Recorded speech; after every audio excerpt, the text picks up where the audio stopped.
What's up, everyone? Today we're going to be looking at a Wilders tier list for AFK Companions. As you can see, it is a lot smaller than what an AFK Arena tier list would look like, but I do think it is really helpful to kind of see which characters to focus on, which champions to really put your resources in, especially as you progress in the game. You don't want to be, you know, really deep into a character who's just in like the bottom tier list, isn't super great as you progress. And so hopefully this will be helpful for you.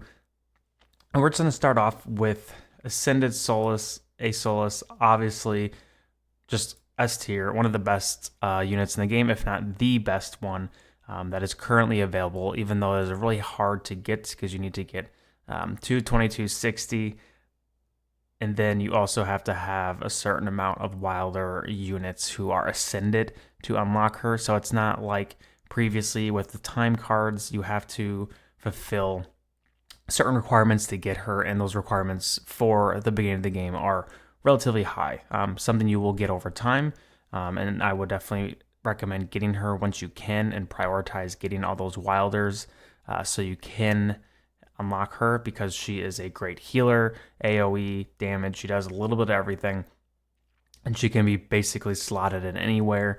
She is not even like up for debate, probably S in the whole game, better than anyone at this point. But like I said, pretty hard to get to her at this point.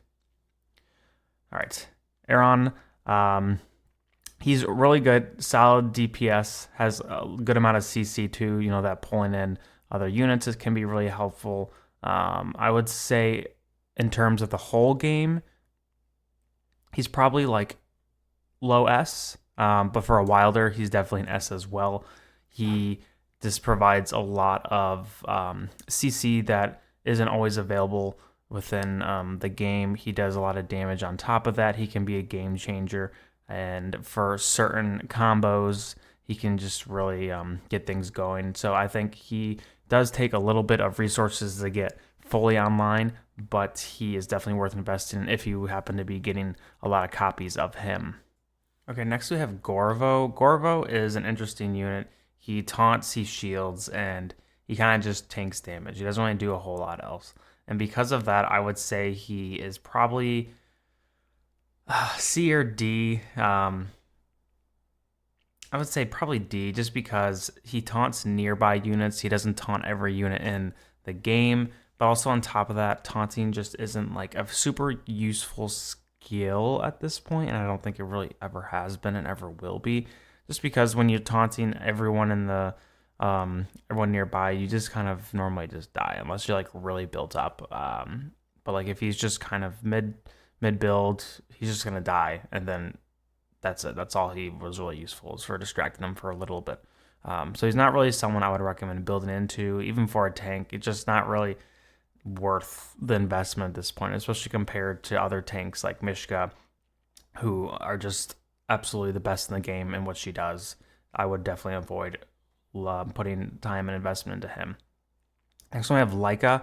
Lyca, I would say S tier, above Aron, and I would say Lyca is for Wilders S tier because she is a buffer. She gives just a global buff for your team when she's in, for damage, which is really nice. She also just has that big AoE ult where she pushes everyone back and does a decent amount of damage too. She's just kind of like a good to be in there. You can put her in the middle, in the back. You can put her in the front.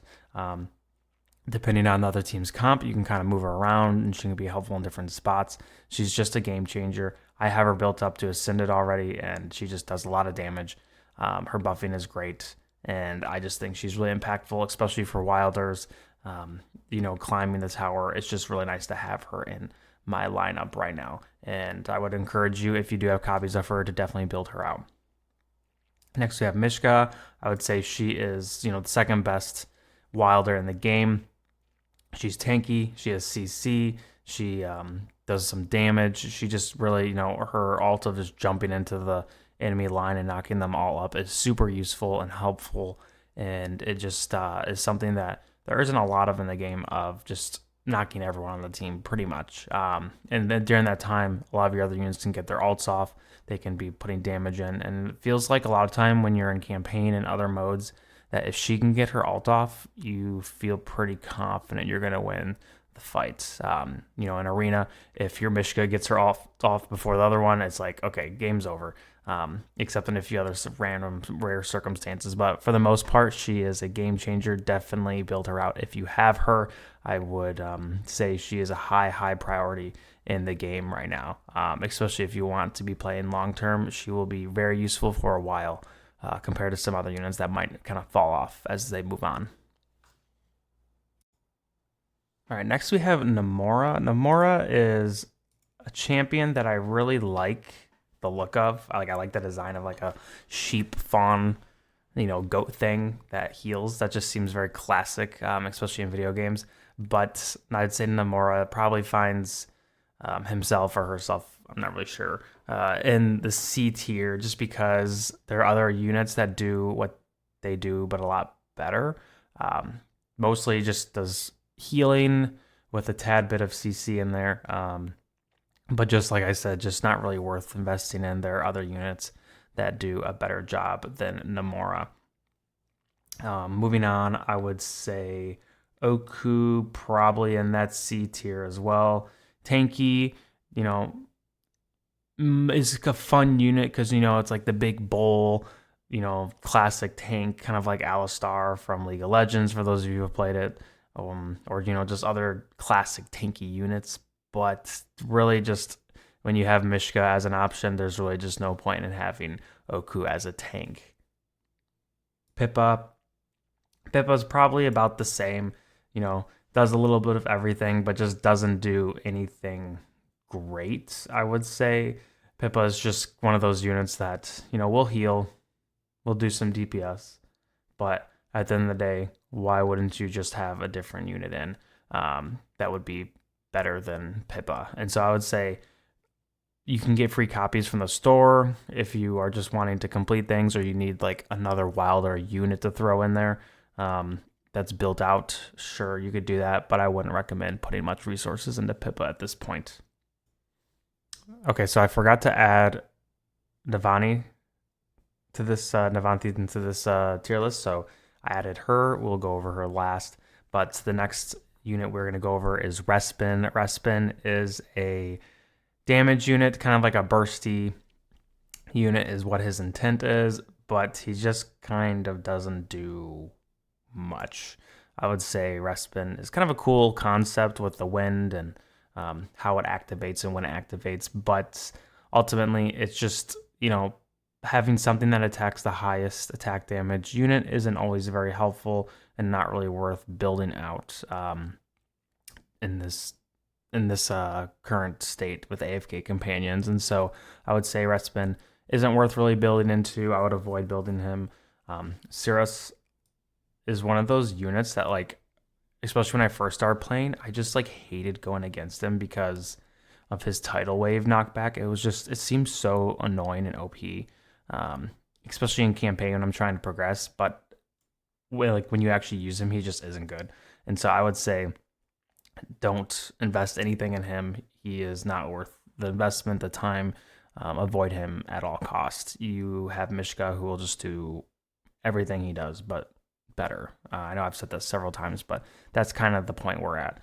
And I kind of thought about it more, and I think I'll put him at A, just because I don't think he's on the same level as these three up here. So Aron will be on A, and then these three I think are like our top three goats for the Wilders. Okay, so Tassie is a healer, and she has a nice sleep that just puts the whole team to sleep. I would say she's probably like upper B, like B+. She is a good healer, especially before you have a soul. So I would say Tassie's probably the healer you want to focus on, along with Navanti. And so I'd say Navanti's probably like A tier, Tassie's B tier.